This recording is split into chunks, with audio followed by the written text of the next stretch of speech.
Hello everyone, Conrad here from Kyoto, Japan, and I'm here recording for a very special project that you will get a taste of actually in the video on this Wednesday when I'll also be back, since Joseph is recording fully for this video where we'll be talking about Nintendo Switch games that are likely to be revealed at this E3.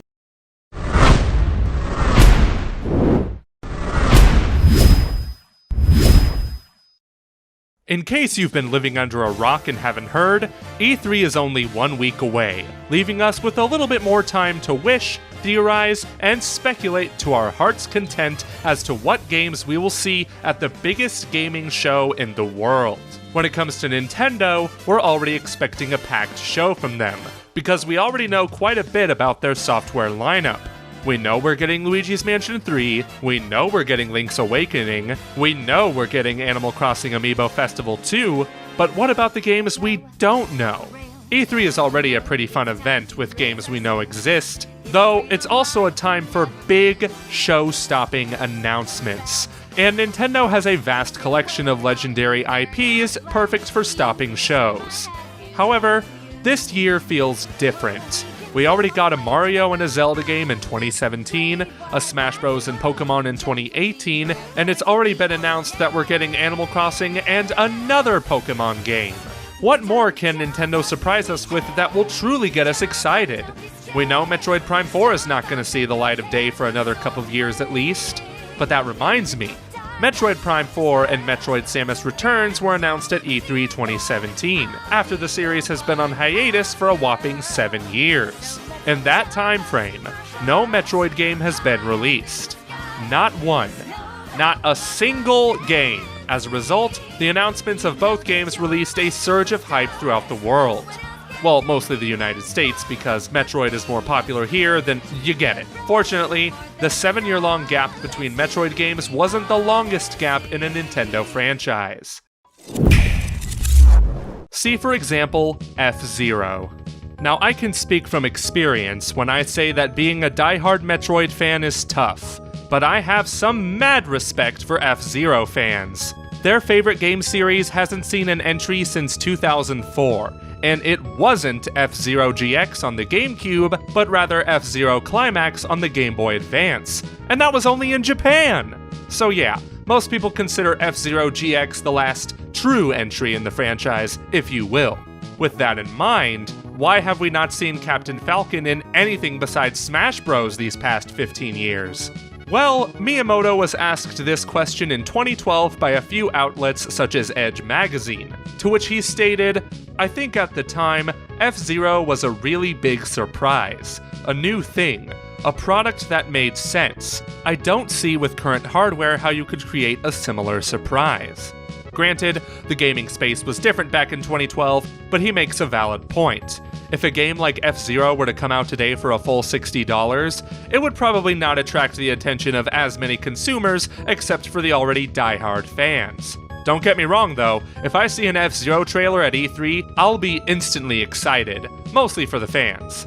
That said, we've gotten games like F-Zero over the years. The first one that comes to mind is the Fast Racing series from Shinen Multimedia. They've had games on the Wii, Wii U, and as a launch title on the Nintendo Switch. So Nintendo, literally all you have to do is give F-Zero to the Fast Racing developers. It's so easy. They even hired the announcer from F-Zero to be in their games. Come on, just give them the F-Zero license already. You already gave the Zelda license to the developers of Crypt of the Necrodancer, so F-Zero shouldn't be too hard. Also, where is Cadence of Hyrule? Shouldn't it have been released by now? But back to F-Zero. Is there a chance we could see it at E3 2019? I mean, there's always a chance, but I have a feeling that announcing a new F-Zero game in the middle of a show that has Animal Crossing and Pokemon wouldn't be the best idea. If anything, F-Zero would be an announcement you make in a Nintendo Direct. So in conclusion, it's highly unlikely. And do I even need to talk about Earthbound? Nintendo basically told us in 2014 to stop talking about it, so we should just stop talking about it. Well, there is another way for F-Zero to come back, and that is in the form of Mario Kart 9. or whatever subtitle they decide to give it. It's been 5 years since Mario Kart 8 released on Wii U, and its deluxe re-release on the Switch certainly complicated things for Mario Kart 9. However, an announcement for 9 at Nintendo's E3 Direct and a release date for spring 2020 is highly plausible. In case you don't remember, Mario Kart 8 featured 2 FZero tracks.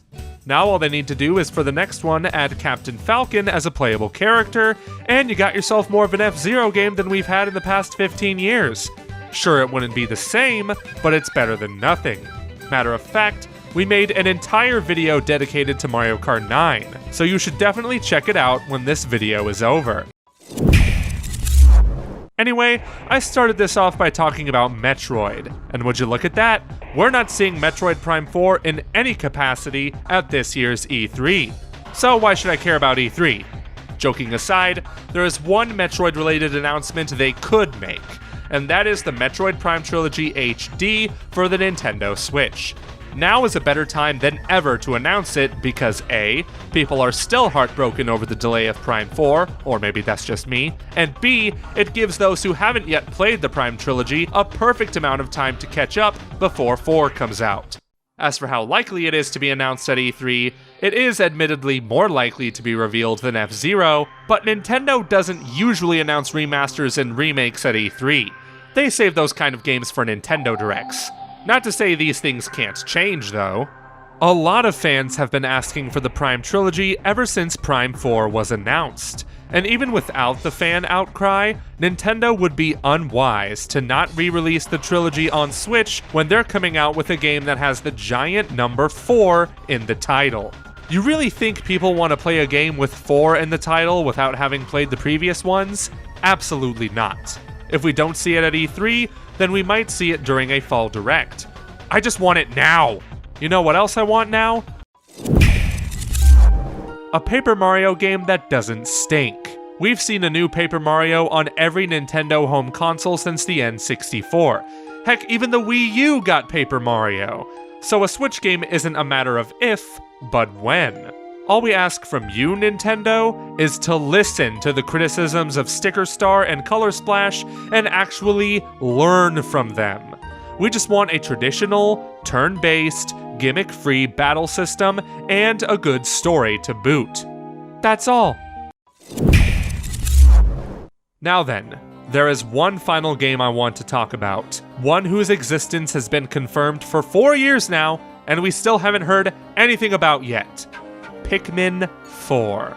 Miyamoto straight up confirmed this game was in development and almost complete in 2015. Back when we were calling the Switch the NX. Remember those days? Yeah, they were a long time ago. Was he referring to the 3DS game Hey Pikmin? Nope. He also confirmed that that wasn't the game. Well, what were you talking about then, dude? In my mind, 2 likely scenarios happened. Either the game was almost complete and Nintendo has been sitting on it for years, waiting to find the perfect time to release it, or he just decided to troll with our emotions and joke around with us. I'm betting on the latter. But yes, if I were to place money on any new game being announced at E3 this year, it would be Pikmin 4. Granted, I would have done that last year, and the year before that. So really, this game is at a point where it's been confirmed for so long that it could be revealed any second now, or we haven't seen it been revealed for years, so why should this year be any different? It's a vicious cycle, really. And all these games mentioned here today are just a few of the potential new games Nintendo could announce at E3 2019.